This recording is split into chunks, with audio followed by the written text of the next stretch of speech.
What's going on, guys? My name's Exempt Flash and welcome back to my channel. Now today we have obviously the new F1 2016 game.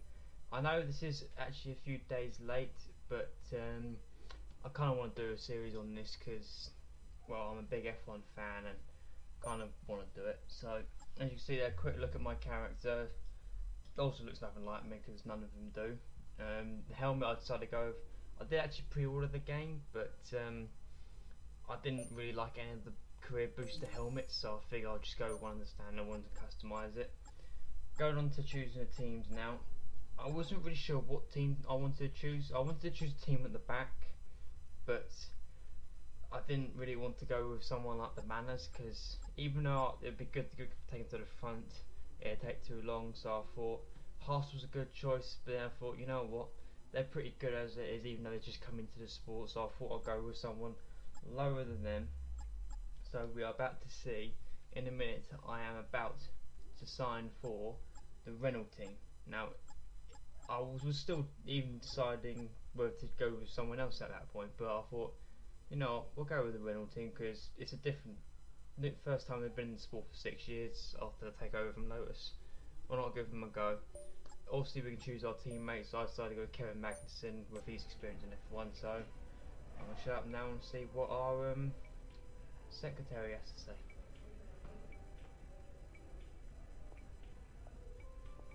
Hi, I'm Emma Jenkins. I'm a specialist in contract law and I've been brought in to work as your agent. I'll be working to get you the best deal in the boardroom, which means you need to do the best possible job out there on the circuit. When you get new contract offers, either from new teams or an amendment to your existing offer, it'll come through me. I'll also keep you up to date on discussions behind the scenes to change your terms, or any specific goals that the team has set for you. If a contract offer does come through, I'll present to you the available offers and then you can make the call. I assume that all sounds fine. Well then, good luck this season, and I'll catch you later. Right, so that was our secretary, of course. Obviously we're just going through a brief description here of our new contract with the Renault F1 team, with our teammate being Kevin Magnussen. Now, I am actually looking forward to this career mode because being with Renault means a lot of things could happen, because obviously a Batman of a team want to get to the front obviously, but it's going to take a while, especially with the Renault's lack of downforce. So I think when it comes to the R&D section, that would be probably the first thing we upgrade, the downforce. So quick look there, obviously we've got the tutorials for the tests and all that kind of crap. We didn't do that. Good to meet you at last. My name's Chris and I'll be working with you as your Chief of Vehicle Development. It'll be my job to get your feedback as a driver and to direct our upgrade design in the areas that you feel are most lacking. At each Grand Prix, we can run a series of practice programs and log the performance of the car as you drive it at its limit. This gives us data that we can utilize to develop various performance improvements. In order for me to know which upgrades to prioritize, I'll need you to select a development area that you'd like us to focus on. And you can do that in the R&D section of your laptop. Anyway, that's all for now, but I'll keep you up to date, okay? I'll see you soon. Right, so that was our R&D engineer. Obviously, as I'm just mentioned, the first thing we're going to upgrade is the downforce.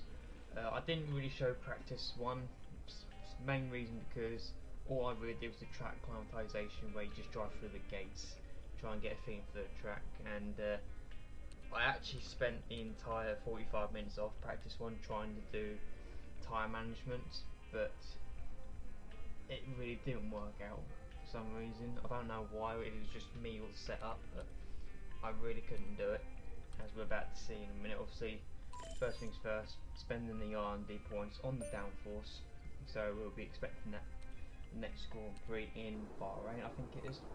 But as you go here, look, qualifying pace, I just couldn't do it. I mean, I absolutely struggled. I was always down to the lap delta. It was so hard for me. I mean, I don't know what I was doing, but I was absolutely pushing it hard. And even still pretty good. Obviously, on that round for the second time, I'm still down in that delta, and again, I just feel good. I mean, the car really lacks top line sweep, but it also lacks downforce at the same time. So, in a way, even though the chart on the RD section says it's the third slowest team, it's actually, in my opinion, the worst. So I think it's a good start to try and build them up. There's your resource points we earned. This is about rivalry. Hey, looks like you've got a bit of rivalry going on out there. This is good. Gets people talking about you. Just make sure you outperform them, okay? I'm pretty sure that's how all rivalries work anyway. But obviously, you've got to kind of expect our first rival is going to be our teammate of Kevin Magnussen, as we are about to see in a minute's confirmation. But I know it's going to be that anyway, because your teammate's always going to be your first rival to beat. Now, it's going to be hard, this is, as we listen to qualifying goals. Aye, just letting you know that we've had the team's expectations through for the upcoming qualifying session. Right, so they want us to qualify in 17th or higher and beat Kevin Magnussen. Beating Magnussen, I reckon, could be possible, but 17th, definitely not. I reckon I'm going to struggle, so we're going to skip qualifying completely in a minute because it was just absolutely shocking. And as we can see there, the kind of usual front grid. Somehow Jensen Button's got into 10th. But yeah, there we go. Kevin Magnussen, our teammate, in 15th, and we start. There we go, a little bit lower, 20th. So not exactly the best qualifying, but onto the race strategy now. Briefly saw there. Start with the formation just basically start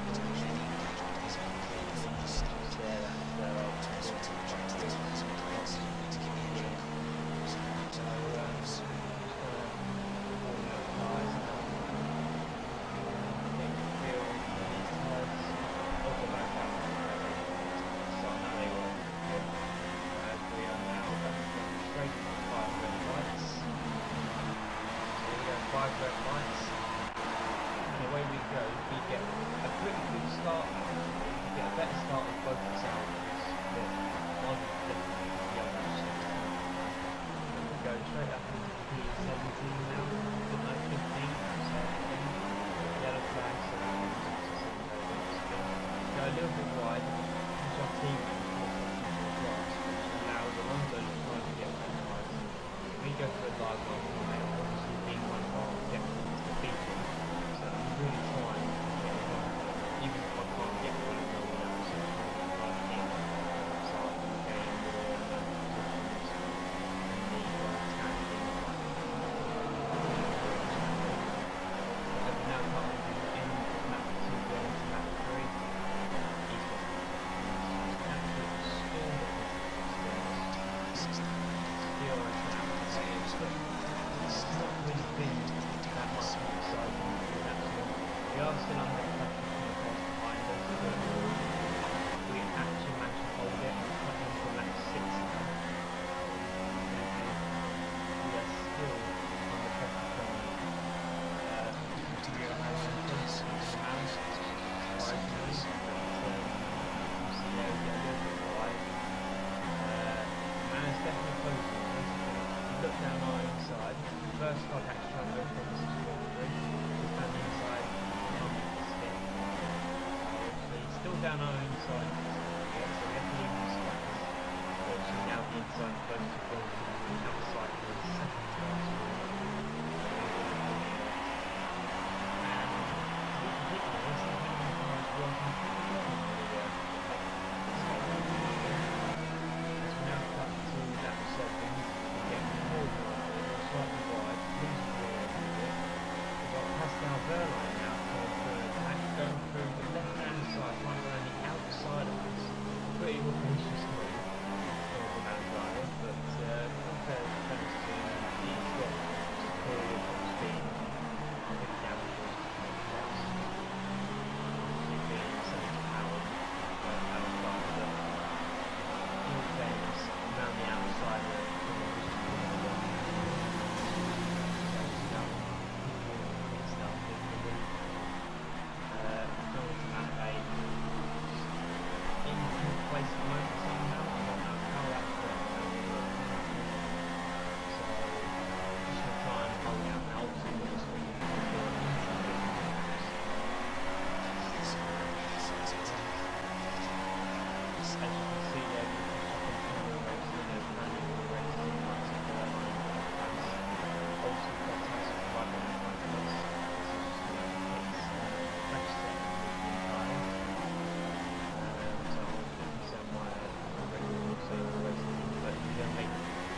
being some extreme stuff, you can try and gain a bit more speed and improve your safety for fuel, but it's just not very well for me to do that. So so far, not a bad Grand Prix actually. I mean, they're managing to hold on. I'm still in P9 and that's 14, 15 laps to go. So now going to lap 15, as you can see, Hulkenberg's still behind us, and he's actually going to try another overtake from us. Into the same corner, he gets by us, but he goes so deep, and he just compromises himself. So he just can't hold it. He's trying the most ridiculous moves in the most ridiculous corners. As you can see there, we've got Max Verstappen now behind us. Obviously, there's no saying what he's going to do. He's just got straight down the inside of so fast and start straight. Obviously, I can see that happening. I was doing this before until something did after. I can see you can't do it. My tyres are pretty much all shit. I mean, front left being worse. I mean, 68% of things will make contact. Not going to make any damage, hopefully. But, all the tyres over 60%, front left over 60. So, yeah, the change that now. As soon as I go into the super soft tyres, needs something to do. So, I was going to pit this happen anyway, but I didn't know whether to put the soft or super softs. So I thought, you know what, we're probably not going to stay on the points anyway. Ultimately, it's on the outside again, that's exactly the thing he does. But yeah, I guess that we were going to pit this up anyway, so I didn't know what to pick for the softs or super softs. So I decided to go push in straight and go for super softs. As you can see, and people going down the inside there, fairly easy. I know fully on that, I'm pretty much sure, even though we've still got a fair amount of track left, we might have something over now, so. We have got the new feature of technology, so we actually have to break just about in this case, so pretty close. Obviously I've got a few warnings in practice, being the first time, so a couple of pits at the end. It's around about 3 seconds stop. It's obviously the best thing I've got to say is not too bad. Come out of pits now on lap 17 and come out in 20th place. So we've actually lost 10 positions in that. Remember it was 3 laps ago, we've lost 10 positions, which is kind of not good, because I'd expected to be a little bit more higher than my teammate. But I think dive in the inside and stand out there, and we're going quite slow down the inside, so I took the opportunity to take down inside. And also, his teammate Rio Harry with us, and the Wanda at him. It's not looking typical at the moment. I mean, we might be able to make a move in these two. I mean, they are holding each other up true. Harry Evans will push someone out wide, but in turn, Harry Smith found his straight down the inside of both of them. What a move that really actually pass it section right but nothing much happening at this point onwards. I mean, it's mainly them push. So I mean, a little start from this one is expensive, but unfortunately getting this out. But even though we've got better than the Capitals here. Up. As you see, he's there, and back to the tyres and the so I don't know what happened to him. I think he got back up to the car and forced him to the tyres. But as you know, going into that 20th, obviously on our movement, he's got anyway, because his tyres will go to the end. And I was thinking at some point to try and get to it. But as you can see now, the tension's gone, he's about to go down on the side, and the side's got him moving around. Stay at him. Going on to lap 15 now, 16th place. holding it, yellow flag up.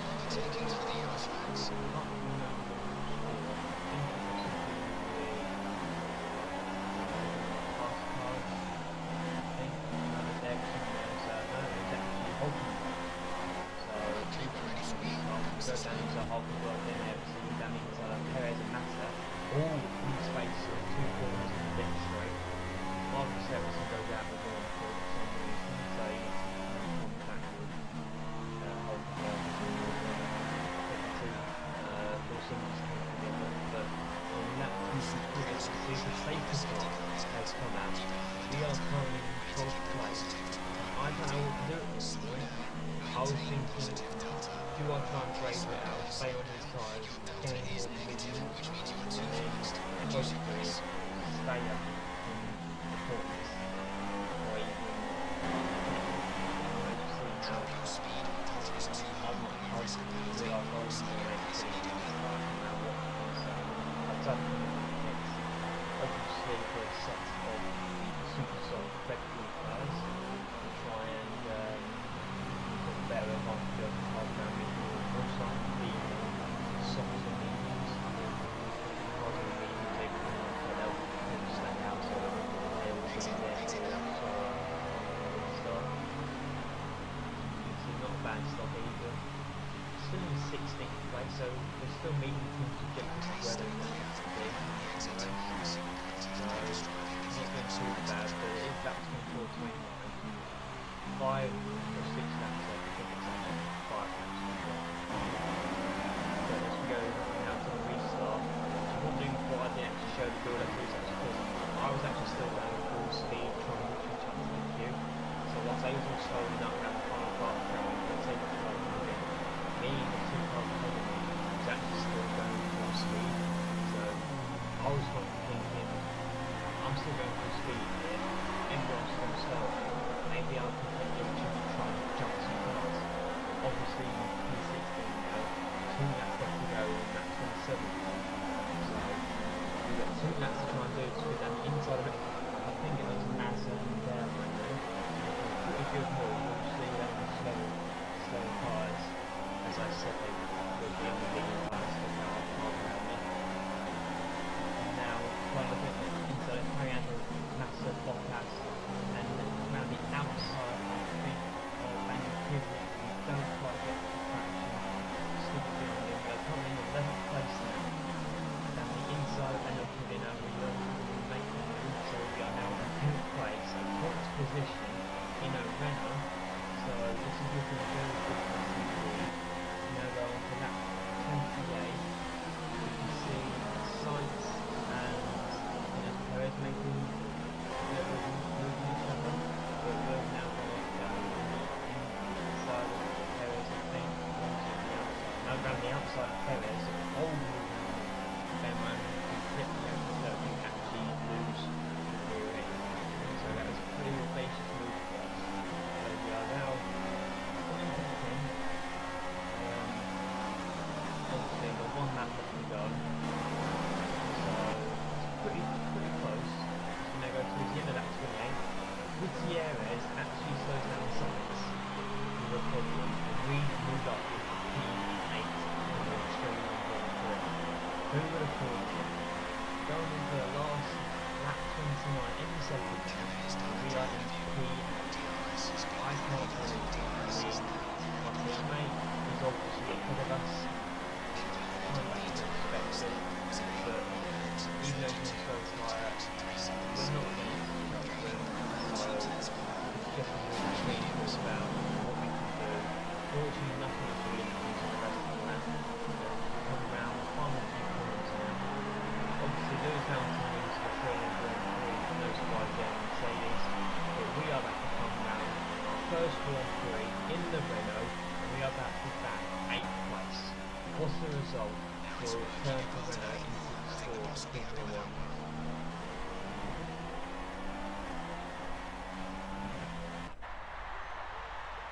So, another fantastic victory for the Silver Arrows. Anthony, what do you think made the difference here? Well, time management probably played quite a large role in the outcome of this one. As ever, it's not just about speed, it's all about maintaining that speed consistently over a stint, over a race distance. So being able to keep up the lap times while still being smooth on the controls and gentle on the tyres, that's really where the race was won today. So as I say that, we can see the drivers coming out now to collect their trophies. It's yet more silverware to take back to their base in Brackley after another excellent Grand Prix.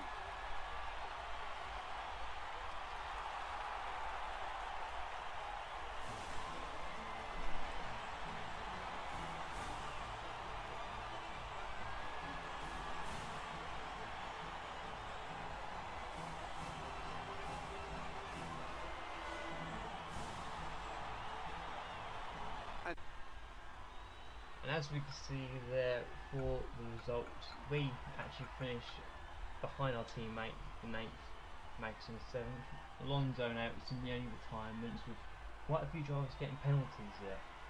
So a bit unsure how that was actually going on. But I'm not going to complain. 8th place is my first race in the Renault in Australia. You can't ask for a better start to the season, except for the fact we were behind our teammate. So obviously Drivers' Championship is going to be basically the same as it was for the race result. We're in 8th place at the moment. I'm not expecting to stay up there because we just generally don't have the pace or the downforce. So we're expecting to go down the order, but constructors wise we are somehow with the 10 points we scored, we are in 4th place in constructors. So that's a surprise, but obviously, like I said, for the drivers, we're not expecting to stay there. Resource points, actually getting quite a few there. I mean, we've got 136 for that session, so we've got 340 to spend. We're not going to spend any, I don't think. Update on the rivalry, as we can see there, Magnussen is winning. We get fastest sector times than him, but yet he sets a faster lap. So I'd like to know how that works out. But